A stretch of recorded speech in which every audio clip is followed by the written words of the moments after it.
नमस्कार, आप देख रहे हैं डेली 24 भारत में हूं आपके साथ अनीता शर्मा। शुरुआत करते हैं उत्तर प्रदेश की बड़ी खबरों से। समाजवादी पार्टी के राष्ट्रीय अध्यक्ष अखिलेश यादव की गाड़ियों का 8 लाख रुपए का चालान कटने के बाद से मामला अभी शांत होने का नाम ही नहीं ले रहा है। सपा अध्यक्ष ने अभी यूपी एक्सप्रेसवे पर कंट्रोल रूम ऑफिसर की तैनाती में पीडीए की अनदेखी और भेदभाव करने का गंभीर आरोप लगाया और कहा कि पीडीए से भेदभाव अब सड़कों पर आ गया है।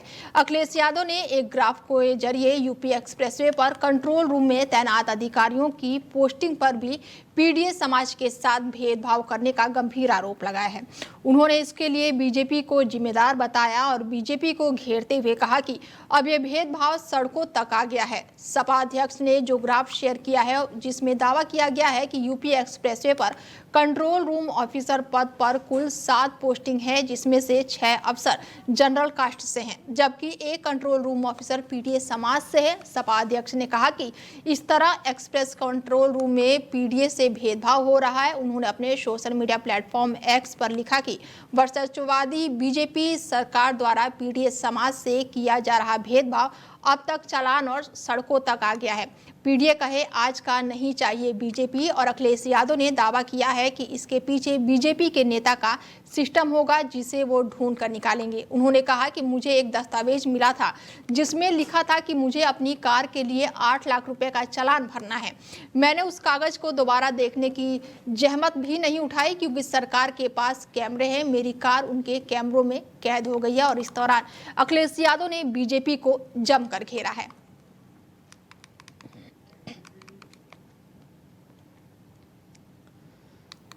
नेपाल में युवाओं के हिंसक प्रदर्शन से जनजीवन बुरी तरह से प्रभावित हुआ है। प्रधानमंत्री केपी शर्मा ओली के इस्तीफे और सरकार के कई अन्य नेताओं और मंत्रियों के इस्तीफे के बाद अब हालात धीरे धीरे काबू में आ रहे हैं। नेपाल की युवा क्रांति का असर भारत पर भी देखने को मिल रहा है। भारत नेपाल के सीमावर्ती जिलों में इसका प्रभाव देखा जा रहा है। नेपाल में हुई हिंसा के कारण भारत के उच्च अधिकारियों ने नेपाल बॉर्डर का निरीक्षण किया है। इसके साथ ही नेपाल में फैली हिंसा में उग्रवादियों ने नेपाल के कई सरकारी जगहों को आग के हवाले किया है। उग्रवादियों ने नेपाल के कई सरकारी दफ्तरों में आग लगा दी है और नेपाल के कई जेलों से कैदी जेल तोड़कर फरार हो गए हैं। तो वहीं भारत के नेपाल सीमा की भी सुरक्षा बढ़ा दी गई है। एसएसबी और पीएसी ने बॉर्डर की कमान संभाली है। बहराइच पुलिस अधीक्षक ने नेपाल बॉर्डरों का निरीक्षण किया है और एसएसबी ने नेपाल की सीमा को सील करते हुए चौकसी और भी ज्यादा बढ़ा दी है। भारतीय जवानों ने लोगों से अपील की है कि इस संकट की घड़ी में प्रशासन का वो सहयोग करे। ये तस्वीरें दिखा रही हैं कि इस समय हालात कैसे हैं वहां पर। खबर यूपी के बहराइच से है। बता दें कि नेपाल में हुई हिंसा का असर अब भारत में भी देखने को मिल रहा है। हालांकि नेपाल बॉर्डर पर पूरी तरह से पुलिस प्रशासन हाई अलर्ट मोड पर है। नेपाल में हुई हिंसा के कारण भारत के उच्च अधिकारियों ने नेपाल बॉर्डर का निरीक्षण किया है। इसके साथ ही नेपाल में फैली हिंसा में उग्रवादियों ने नेपाल के कई सरकारी जगहों को आग के हवाले किया है। हमारा और आपका सबका फर्ज बनता है कि यदि कुछ नेपाल में अनहोनी घट रही है तो हमारा पड़ोस में कोई ऐसी घटना न घटे, उसके लिए हमने हमारी तरफ से पूरी तैयारी कर रखी है। मैंने एक्स्ट्रा स्टैंड डिप्लॉय कर रखी है। मेरी बॉर्डर पेट्रोलिंग चल रही है, चाहे वो फूड पेट्रोल है चाहे व्हीकल पेट्रोल हो। और मेरी एक्स्ट्रा जो क्विक रिएक्शन टीम है वो भी मेरे कैंप में तैयार है। किसी भी इमरजेंसी बता दें कि ये तस्वीरें बयां कर रही हैं कि नेपाल और भारत के बॉर्डर पर हालात क्या हैं। नेपाल में युवाओं के हिंसक प्रदर्शन से जनजीवन बुरी तरह से प्रभावित हुआ है। हालांकि प्रधानमंत्री के इस्तीफे के बाद से सरकार के कई अन्य मंत्रियों ने भी इस्तीफा दे दिया और अब हालात धीरे धीरे काबू में आ गए हैं। नेपाल की युवा क्रांतियों का असर अब भारत पर भी देखने को मिल रहा है। भारत नेपाल के सीमावर्ती जिलों में इसका प्रभाव साफ तौर पर देखा जा रहा है। नेपाल में हुई हिंसा के कारण भारत के उच्च अधिकारियों ने नेपाल बॉर्डर का निरीक्षण किया है। बता दें कि नेपाल में फैली हिंसा में उग्रवादियों ने नेपाल के कई सरकारी जगहों को आग के हवाले किया है। उग्रवादियों ने नेपाल के कई सरकारी दफ्तरों में भी आग लगा दी है।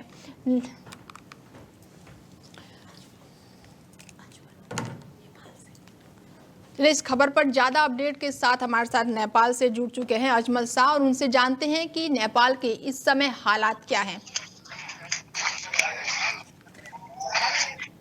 आवाज आ रही है मेरी आपको? जी अजमल, मैं जानना चाहूंगी कि इस समय नेपाल के हालात कैसे हैं। जी अनिता, मैं आपको बताना चाहूंगा कि मौजूदा समय में नेपाल के राष्ट्र की अगर बात करें तो इस वक्त सिर्फ सबकी निगाहें इस वक्त टिकी हुई हैं कि आने वाला प्रधानमंत्री कौन हो सकता है और प्रधानमंत्री का चेहरा कौन है। सिर्फ सबकी निगाहें लगातार काठमांडू पर टिकी हुई हैं कि काठमांडू में होने वाली जो मीटिंग चल रही है जेनजी की और प्रशासनिक अधिकारियों के साथ में, वो क्या क्या निर्णय निकल के आ रहा है कि आखिर बालेन शाह होते हैं प्रधानमंत्री देश के, या फिर जो है सुशीला गांधी का भी नाम चल रहा है इसमें आगे। जी, इसको सुशीला कार्की को लेकर के जो है जेनजी ने अपनी बात रखी थी कि जो है इनको एक्सेप्ट नहीं किया जाएगा। हालांकि जब प्रशासनिक लोगों ने, जब सेना प्रमुखों ने वोटिंग कराई तो वोटिंग में ऑनलाइन वोटिंग करी गई। वो वोटिंग में सुशीला कार्की को जो वोट मिले हैं उनके समर्थन में 3832 वोट, और इनके खिलाफ जो वोट पड़े हैं वो 7711 वोट, मतलब 7711 वोट इनके खिलाफ में पड़े हैं और इनके पक्ष में 3832 वोट मिले हैं। तो इससे साफ तस्वीर साफ हो रही है कि जेनजी के जो पदाधिकारी हैं और जिनके लीडर हैं वो सुशीला कार्की को एक्सेप्ट नहीं कर रहे हैं अपना प्रधानमंत्री के रूप में, अंतरिम प्रधानमंत्री के रूप में। देखा जाना था कि ये हो सकता था कि इनके नाम सबसे आगे निकल रहा था रेस में, लेकिन जेनजी ने जो वोटिंग करी है तो इसमें तस्वीरें साफ हो गई हैं कि आने वाले प्रधानमंत्री के रूप में ये सुशीला कार्की जी नहीं बन सकती हैं। जी, तो हालात ये काबू में तो नहीं दिखाई दे रहे हैं, क्योंकि अब प्रधानमंत्री को लेकर उन्होंने इस्तीफा एक प्रधानमंत्री ने दिया, और ये जो है सुशीला गार्गी को जेनजी एक्सेप्ट नहीं कर रहे हैं। तो हालात पर काबू कैसे पाया जाएगा? हालात तो और भी ज्यादा हिंसक रूप लेते जा रहे हैं। देखिए अनिता, लगातार जब से ही प्रधानमंत्री के पी शर्मा ओली ने इस्तीफा दिया उसके बाद से ही लगातार हालात जो है बद से बदतरीन होते जा रहे हैं। लगातार आगजनी हो रही थी, लेकिन जब से ही सेना प्रमुख ने ऐलान करा है कि लगातार रात में 5 बजे से सुबह 6 बजे तक जो कर्फ्यू लागू रहेगा, और कर्फ्यू के बाद से जो हालात हैं वो अब कहीं ना कहीं सुधर रहे हैं। चाहे वो संचालन, रोड के संचालन हो, यातायात संचालन हो, या दुकानें संचालन हो, लगातार खुल रही हैं। लेकिन कहीं ना कहीं जो तस्वीरें हैं वो दूसरी तरफ गवाही दे रही हैं कि लगातार जो प्रधानमंत्री का चयन न होना और लगातार आर्मी के हाथ में ये पूरा देश की जो व्यवस्था है वो अभी फिलहाल नेपाल की बनी हुई है। तो जब तक प्रशासनिक काम तब तक नहीं शुरू होगा जब तक जो है प्रधानमंत्री नया नहीं बन जाता है। तो इसी वजह से जो अभी फिलहाल ये कहना साफ नहीं है कि ये नेपाल के हालात मौजूदा समय में बेहतर है।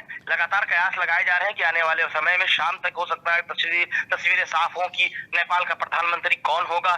जैसे ही तस्वीरें साफ हो जाएंगी कि नेपाल का प्रधानमंत्री बालेन शाह है या अन्य नाम जो रेस में आगे चल रहे हैं हो सकते हैं कि वो लोग हों।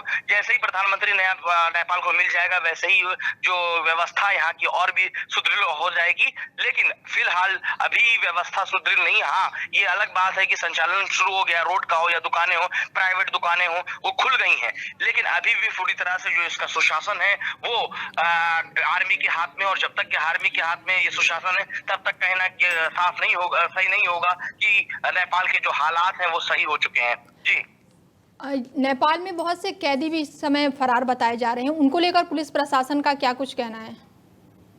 जी अनिता, मैं ताजा जानकारी आपको दे दूं कि जो है नेपाल में जो लगातार कैदियों के भागने का सिलसिला है जेल तोड़ करके, वो अभी फिलहाल आज क्या अगर ताजा बात करें तो 2 कैदियों की मौत हो गई है, जिसमें आर्मी ने जो है उन पर गोली चलाई और 10 कैदी जो है वो घायल हुए हैं। लगातार जो है जैसे प्रदर्शन लगातार जब मंगलवार की देर शाम से ये चल रहा है, और उसके बाद से ही ये तस्वीरें आ रही थी कि जो है नेपाल में बंद कैदियों के भागने का जो सिलसिला है वो लगातार जारी था। लेकिन जब से ही सेना ने अपना कमान पूरी देश की संभाली है, सेना प्रमुख ने, तब से ये हो गया था कि जो कैदी थे वो भाग नहीं रहे थे। लेकिन फिर आज सुबह से ये देखने को मिल रहा है कि कुछ जेलों से जो कैदियों ने भागने का प्रयास किया है उन पर आर्मी ने गोली चलाई है। उस आर्मी गोली में मुठभेड़ में तकरीबन 2 लोग जो है इसमें मौत के घाट उतर गए हैं, और इसके जो 10 लोग हैं वो घायल हुए हैं। तो अब जो सेना प्रमुख ने जो सख्त एक्शन लेते हुए उन पर जो गोली मारी है, इससे जो कैदियों में डर बना है, और अब कहीं ना कहीं जो हो सकता है कि आगे कयास लगाया जा सकता है कि जो कैदियों के भागने का सिलसिला है जेल तोड़ करके, वो ना हो। लेकिन जो कैदी नेपाल से भाग करके भारत, पड़ोसी राष्ट्र भारत में प्रवेश करने का प्रयास कर रहे थे, वहीं आपके देश में देखा जा रहा है कि भारत में किस तरह से एसएसबी के जवान उनको रोकते हैं। और तकरीबन ये खबरें आ रही हैं भारत से कि 25 जो कैदी थे उनको पकड़ करके नेपाली सेना को जो है हवाले किया गया है। तो एक बड़ा कहीं ना कहीं देखी जाए तो बड़ी कार्रवाई। बिल्कुल पुलिस प्रशासन पूरी तरह से अलर्ट मोड पर है बॉर्डर पर। बिल्कुल, तमाम जानकारी के लिए अजमल शाह आपका बहुत बहुत शुक्रिया। आगे भी इस खबर पर अपडेट लेते रहेंगे आपका। बता दें कि नेपाल में भड़की हिंसा पूरी तरह से अब काबू में है, तो वहीं बहराइच पुलिस, यूपी की बहराइच पुलिस भी पूरी तरह से अलर्ट मोड पर है। एसएसबी और पीएससी ने बॉर्डर की कमान संभाली है और बहराइच पुलिस अधीक्षक ने नेपाल बॉर्डर का निरीक्षण किया है। एसएसबी ने नेपाल की सीमा को सील करते हुए चौकसी और भी ज्यादा बढ़ा दी है। भारतीय जवानों ने लोगों से अपील की है कि वो इस संकट की घड़ी में प्रशासन का सहयोग करें। बता दें कि नेपाल की स्थिति फिलहाल काबू में है और कई जेलों से कैदी फरार हो गए हैं, तो वहीं नेपाल के बॉर्डर पर भी पूरी तरह से पुलिस प्रशासन अलर्ट मोड पर है और लोगों से लगातार अपील की जा रही है कि वो इस समय प्रशासन का सहयोग करें। नेपाल में हुई हिंसा के कारण भारत के उच्च अधिकारियों ने फिलहाल नेपाल बॉर्डर का निरीक्षण किया है और इस दौरान नेपाल में फैली हिंसा में उग्रवादियों ने नेपाल के कई सरकारी जगहों को आग के हवाले किया है। उग्रवादियों ने नेपाल के कई सरकारी दफ्तरों को भी आग के हवाले कर दिया है। अब फोन लाइन पर हमारे साथ यूनुस जुड़ चुके हैं बहराइच से और उनको जानते हैं कि नेपाल बॉर्डर को लेकर पुलिस प्रशासन पूरी तरह से अलर्ट मोड पर है। उनसे जानते हैं कि इस समय नेपाल के बॉर्डर को लेकर क्या कुछ स्थिति है। यूनुस, आपको मेरी आवाज आ रही है? बॉर्डर को लेकर पुलिस प्रशासन पूरी तरह से अलर्ट मोड पर है, तो इस समय अभी यहाँ के हालात कैसे हैं? देखिए, हालात जब से सेना ने नेपाल को अपने कब्जे में लिया है तब से हालात थोड़ा सुधरा हुआ नजर आ रहा है। लेकिन नेपाल की जो जेल से कैदी फरार हुए हैं उनको लेके भी सेना ने सतर्कता बरती है और बॉर्डर एरिया पे भी इंडिया से भी मदद मांग रही है। बिल्कुल, ये नेपाल से जेलों से कई कैदी फरार हुए हैं, तो क्या वो भारत में आ सकते हैं? जी बिल्कुल, देखिए भारत नेपाल सटा इलाका है, रुपैडिया सटा इलाका है, श्रावस्ती भी सटा इलाका है, तो ऐसे में सबसे बड़ी यही समस्या है कि वहां से अगर कैदी भागेगा तो वो इंडिया ही आ सकते हैं। तो अभी निरीक्षण किया गया है, यहाँ पर पुलिस प्रशासन पूरी तरह से अलर्ट मोड पर है। बहराइच के पुलिस अधीक्षक ने नेपाल बॉर्डर का निरीक्षण किया है, क्या कुछ बयान है इस पर? देखिए, पुलिस अधीक्षक और डीआईजी ने कल भारत नेपाल सीमा रुपैडिया का निरीक्षण किया। उन्होंने भी लोगों से सावधानी बरतने के लिए कहा और लोगों से ये भी कहा कि पुलिस प्रशासन का सहयोग करें। बिल्कुल बिल्कुल, तो अभी पुलिस का यहाँ पर अभी इस टाइम जो समय की अपडेट बताइए, वहाँ पर क्या चल रहा है, क्या परिस्थितियां हैं नेपाल बॉर्डर को लेकर, भारत को लेकर? देखिए, भारत में नेपाल बॉर्डर पे एसएसबी ने मोर्चा संभाल रखा है और उसके साथ में पीएससी भी तैनात कर दिए गए हैं। और नेपाल में रही बात, नेपाल में अंतरिम सरकार बनाई जा सकती है। सुशीला कार्की का नाम सबसे पहले आगे आ रहा है। अभी हो सकता है कुछ देर बाद नेपाल के सेना चीफ से और सुशीला कार्की से मुलाकात हो सकती है।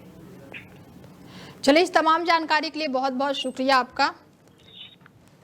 बता दें कि कई जेलों से कैदी जेल तोड़कर फरार हुए हैं और एसएसबी और पीएससी ने बॉर्डर की कमान संभाल रखी है और बहराइच पुलिस अधीक्षक ने नेपाल बॉर्डर का निरीक्षण किया है, तो वहीं एसएसबी ने भी नेपाल की सीमा को फिलहाल सील कर दिया है और भारतीय जवानों ने लोगों से अपील की है कि इस संकट की घड़ी में प्रशासन का वो सहयोग करें। खबरों में आगे बढ़ते हैं और खबर यूपी के बलरामपुर से है, जहां पर नेपाल बॉर्डर पर सुरक्षा और भी ज्यादा बढ़ा दी गई है। पीएससी और एसएसबी के संयुक्त लगातार गश्त कर रहे हैं और चेक पोस्टों पर संघ चेकिंग की जा रही है।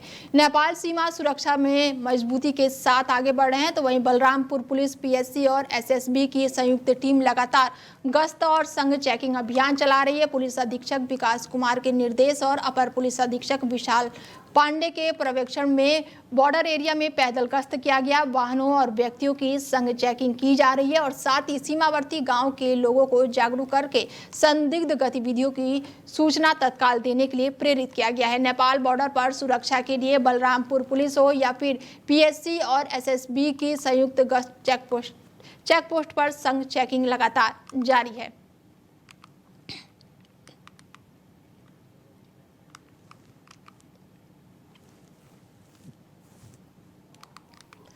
पड़ोसी मुल्क नेपाल में बिगड़ते हालात को लेकर अंतर्राष्ट्रीय सीमा पर पूरी तरह से हाई अलर्ट पर है और मंडलायुक्त और डीआईजी बस्ती में अंतर्राष्ट्रीय सीमा का निरीक्षण किया गया। सुरक्षा एजेंसियां और साथ ही पुलिस बल को सतर्क रहने की पूरी तरह से हिदायत दी गई है। भारत नेपाल अंतर्राष्ट्रीय सीमा बॉर्डर का जायजा लिया गया और सीमा पार गतिविधियों पर लगातार नजर रखी जा रही है और साथ ही गश्त भी किया जा रहा है। संदिग्ध और असामाजिक तत्वों की चेकिंग के दौरान विशेष सतर्कता बरतने की अपील की गई है।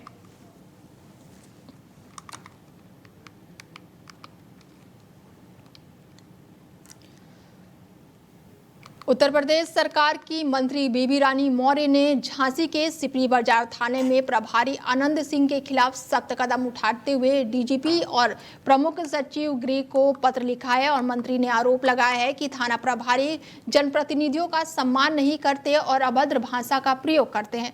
दरअसल झांसी के बबीना विधानसभा के राजीव सिंह परीक्षण ने मंत्री से शिकायत की थी कि थाना प्रभारी आनंद सिंह उनसे अभद्रता से पेश आए हैं। शिकायत के बाद से मंत्री बेबी रानी मौर्य ने तुरंत ही मामले को गंभीरता से लिया और पुलिस महानिदेशक और प्रमुख सचिव गृह को पत्र लिखकर कार्रवाई किए जाने की बड़ी मांग की है। पत्र में साफ तौर पर कहा गया है कि आनंद सिंह की जांच करें और उन्हें बर्खास्त किया जाए और अब आगे देखना होगा कि आखिर इस कार्रवाई पर पुलिस पर क्या कुछ कार्रवाई होती है।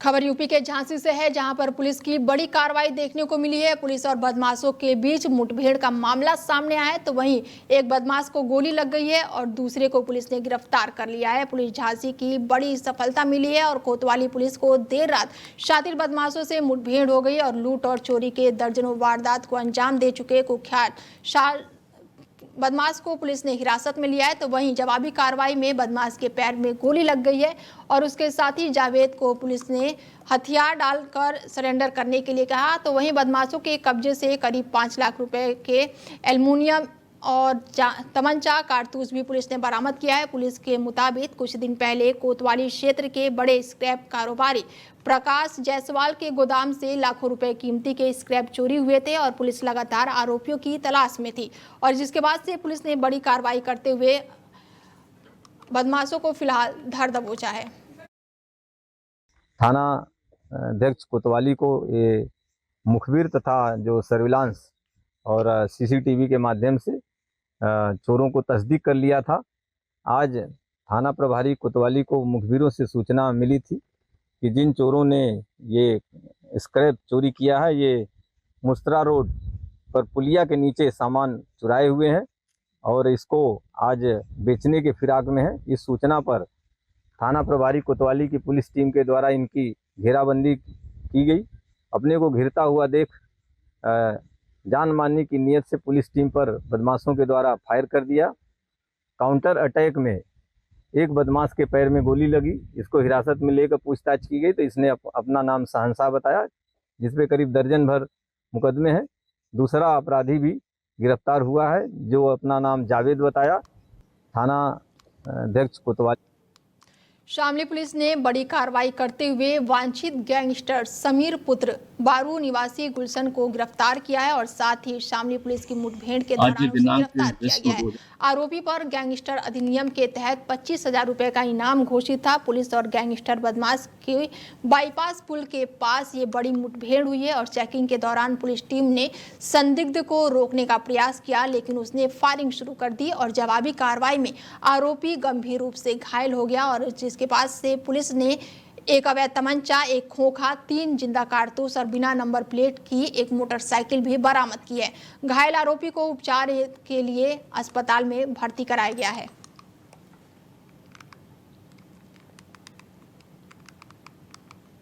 आज दिनांक 10/9/2025 को समय लगभग 10 बजे एसएचओ थाना शामली और स्वाट की टीम हमारी चेकिंग कर रही थी। कराना से एक बाइक आई, संदिग्ध रोकने का प्रयास किया गया, वो बाइक तेजी से भगा दी और पुलिस के पीछा करने पे उसमें बैठे हुए बदमाश ने पुलिस पे जानलेवा हमला किया, जिससे हमारे आरक्षी बाल बचे। हमारी पुलिस पर आत्मसात फायरिंग, इसमें गंभीर रूप से बदमाश घायल हो गया और उसको जिला अस्पताल भेजा गया है। पूछताछ करने पे जानकारी कि वो समीर नाम का बदमाश है जो थाना कोतवाली शामली से डिस्ट्रिक्ट में वांटेड है और उसके गिरफ्तारी में 50 रुपये का इनाम घोषित किया गया है। अभी बदमाश से पूछताछ की जा रही है, उसके और भी साथी हो सकते हैं, इस पर विधिक कार्रवाई की जाएगी। आज दिनांक 10/9/2025 को समय लगभग 10 बजे मुजफ्फरनगर से जुड़ा बड़ा मामला सामने आ रहा है, जहां पर नकली दवाओं का सिंडिकेट बरामद किया गया है और आगरा से मुजफ्फरनगर तक नकली दवाओं का नेटवर्क फैला हुआ है और औषधि विभाग छापेमारी में 3.5 करोड़ की नकली दवा बरामद की गई है और इसके साथ ही नकली दवाओं का बिल भी मिला है। आयुष मेडिकल पर छापेमारी के दौरान ये बड़ी कार्रवाई की है और आरोपी को फिलहाल पुलिस ने गिरफ्तार कर लिया है। मुजफ्फरनगर में नीतिका महिला के नाम से ये फॉर्म चलाया जा रहा था और आगरा की 3 फॉर्म नकली दवाओं का सप्लाई में ये मामला सामने आया है। बंसल मेडिकल एजेंसी, संजय बंसल, ताज मेडिकल और मुकेश बंसल के नाम से ये फॉर्म चलाया जा रहा था। फिलहाल पुलिस ने बड़ी कार्रवाई करते हुए छापेमारी की और 3.5 करोड़ का बिल भी बरामद किया है।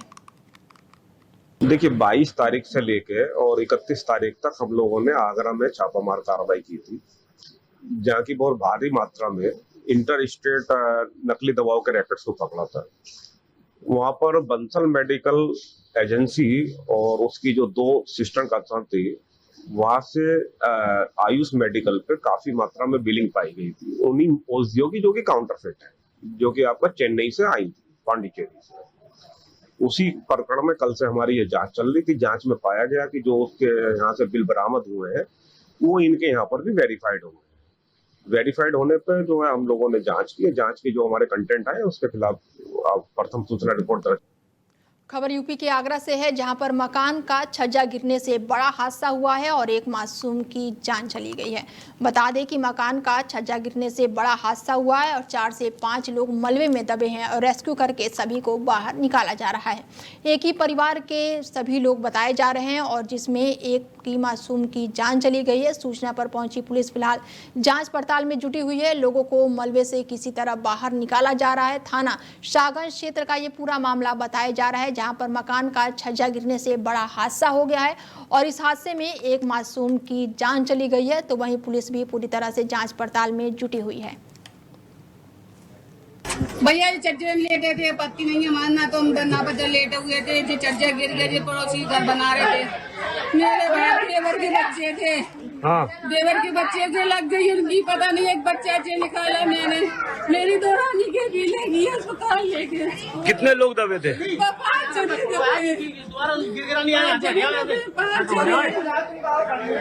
किसी को ज्यादा चोटें आई है क्या? हाँ बच्चे की पता नहीं है, बच्चों की मने कर रहे हैं, बहुत चोट आई है, बच्चों की मने कर रहे लोग आई है, भी आई है, इसकी भी बहुत चोट आई है, इसकी भी पता नहीं।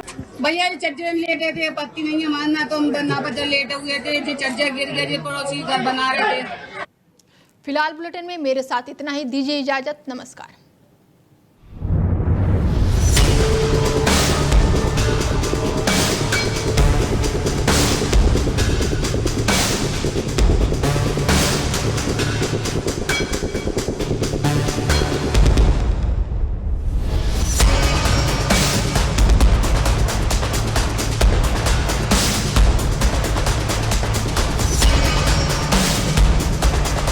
नमस्कार, मैं रमेश ठाकुर।